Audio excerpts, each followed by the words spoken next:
Ko'zingiz burgutni ko'zdaqa bo'lishini istasangiz, mana shu mashqni bajaring. Harakatlanayotgan nuqtani oxirigacha kuzating.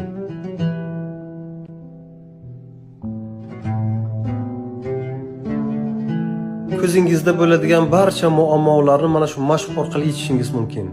Ko'zda bo'ladigan charchoqlar, ko'zda bo'ladigan bosim, zo'riqishlar, qizarishlar, hattoki ko'z nuringizni tiklanishiga yordam beradi. Bu mashqni kunida 2-3 mahal 2-3 daqiqadan bajaring.